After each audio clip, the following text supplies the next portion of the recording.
Went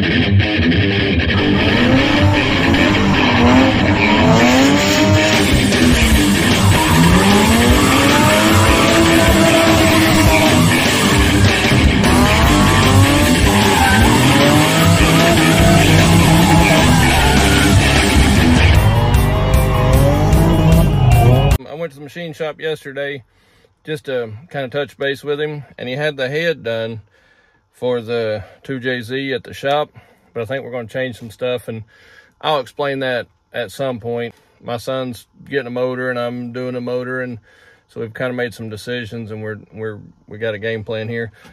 But I picked up the head yesterday. He replaced the valves. All I had him do was just clean it, pressure test it, make sure it's flat, nothing extravagant, nothing crazy. So that's where we're at with that. And yeah, so now I'm about to go collect at the bar over here, and I got some pool tables and some other stuff there. Then I got some family in from Ohio, and my son and I are going to go eat with some family here this evening. That's what's on the agenda for today. I don't know how much filming I'll do. I may grab a shot or two from over at the bar collecting or whatever. I'll be there with Stabby. You may get to see him. And yeah, that's what we're working with. So yeah, we'll see how the day goes. All right, here we go. All right, so I'm at the shop. I come by to fill up an air tank and a couple other things. So I'm kind of in limbo right now. I ordered my drive shaft from Drift Motion. I think that thing measured 44 and 7/8 inches or whatever. So I had to get the AR5 transmission side, actual yoke, I guess it's called. And then the flange for the back had to be for the S14 rear diff. So I put my order in for that. I paid for that thing. It's like $500, a little over $500 or something like that. So it's ordered. So I'm on standby on the 240. You can see. So I'm kind of in between on this. I was going to go ahead and pull it down, but I had a couple things with some family or whatever going on this week.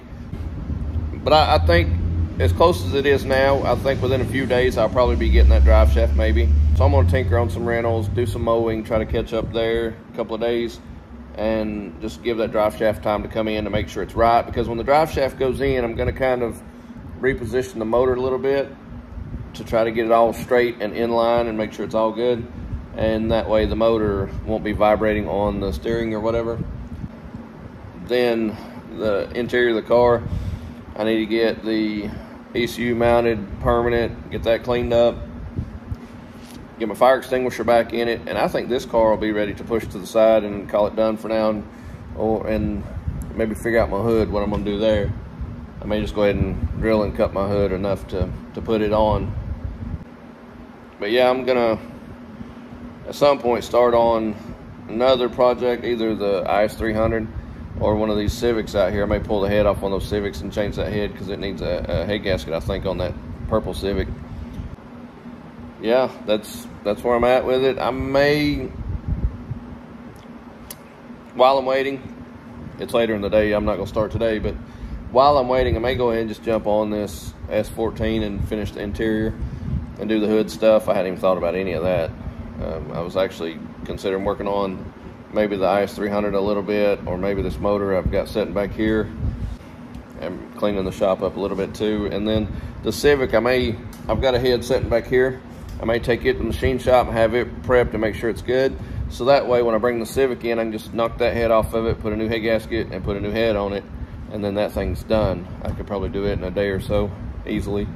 But I would rather have the lift, so that way I can just, everything be more accessible. You know, I can take the wheel off and get it jacked up, whatever. But I can put the head on it without lifting the car up, or I could do it with just a jack if I needed to get under it to move the crank a little bit to get everything top dead center and all that stuff. But I don't know. I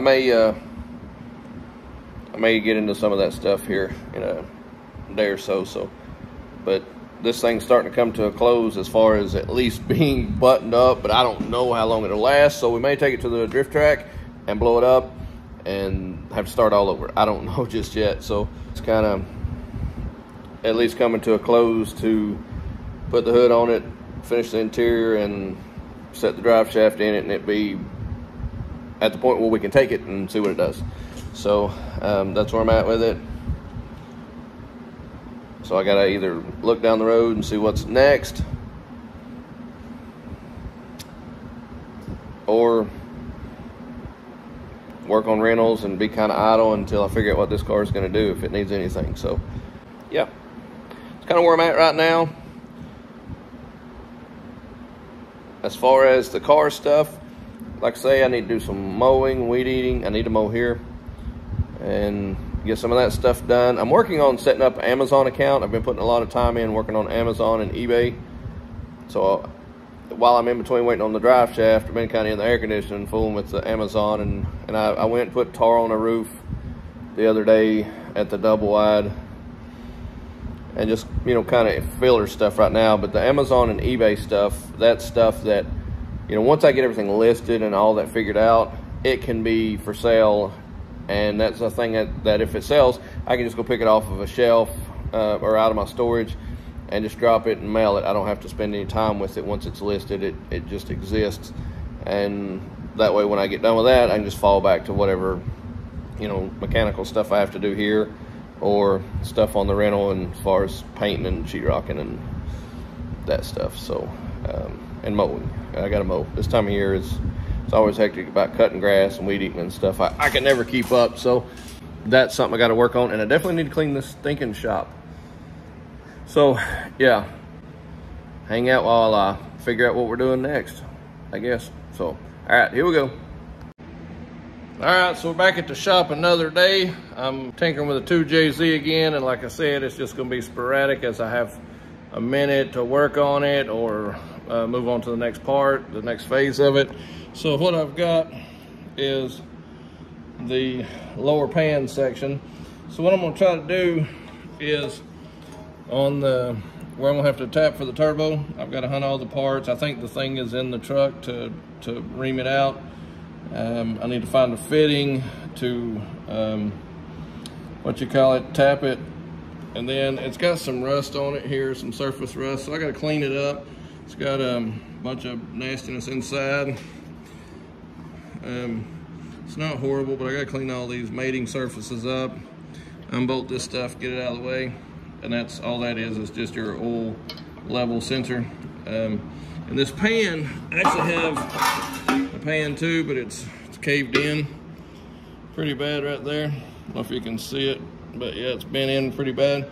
I have another one over there, a whole nother JZ motor somewhere over there, but it's got a pan on the bottom. Or when we pull one of these motors out, we'll rob a pan off of it, but I can at least get the lower half, or the upper half, I guess technically this would be the upper half of the oil pan, get it tapped, get it RTV'd and get it set on, and get that part at least finished. And so all we'll lack then will be just really setting the oil pan on it, and we'll be able to flip this motor over and start getting ready to put the head and stuff on it. So yeah, so I'm gonna tinker with that a little bit.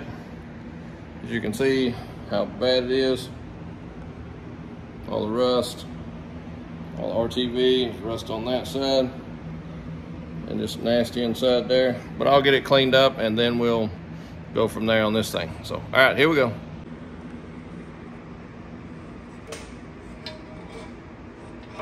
You can see these areas here. I'm gonna have to come up with something and try to scrape that off maybe. I don't know what's happened to it, why it's got that on there, and I've got to get down inside these. What I do, if I can find one, I will take a zip tie, a broken one or a cut one, and I will actually use it to get out of the stuff out of these holes. It takes a little effort sometimes, but you can actually get the RTV to peel out of there and everything. You can see, but a lot of times just a broken end of a zip tie will do wonders. You can see that stuff trying to come out. But yeah, just got to get that stuff out. and get it cleaned up. So I got VVTi and non-VVTi upper oil pan bodies. So I pressure washed, or well, I didn't pressure wash them. I just degreased them and washed them. I don't have my pressure washer here. And then I've got 2 lower oil pans. So I'm good on that. So I'll have the oil pans here, and then the motor it's getting built at the machine shop, I'll have an upper pan for that too.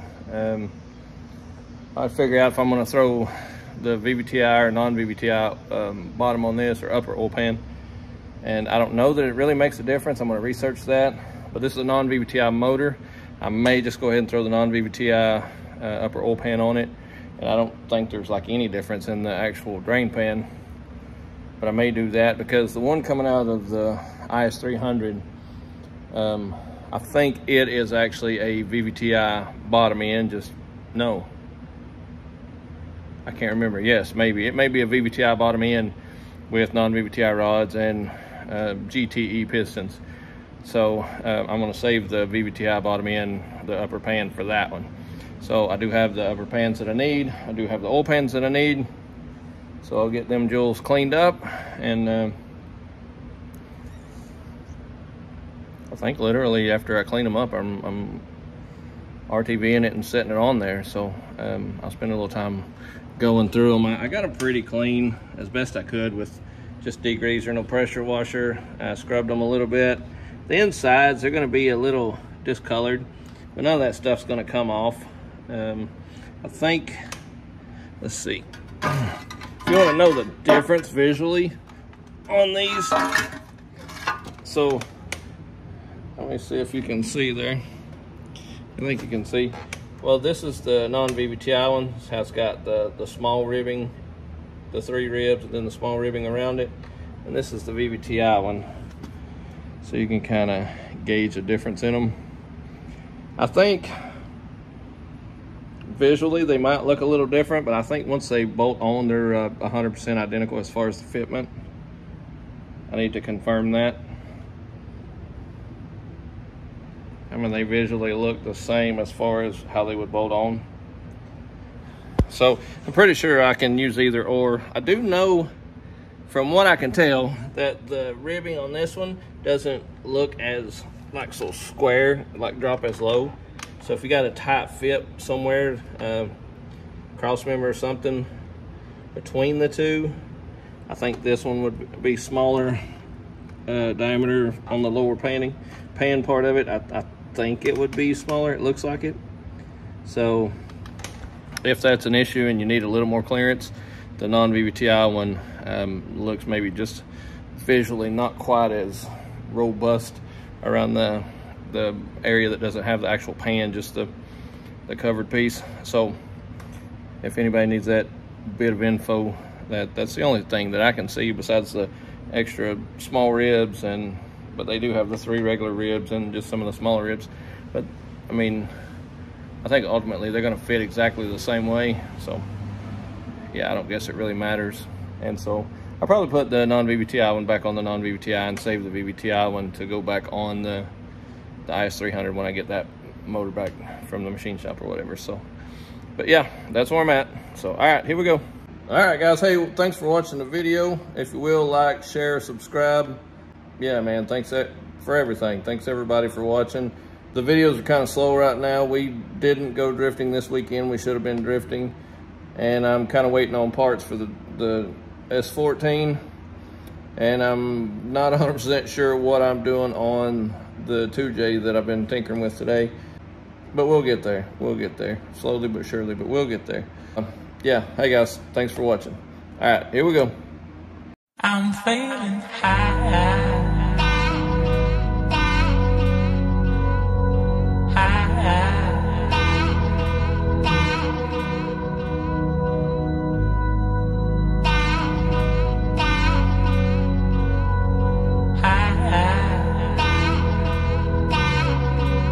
I'm feeling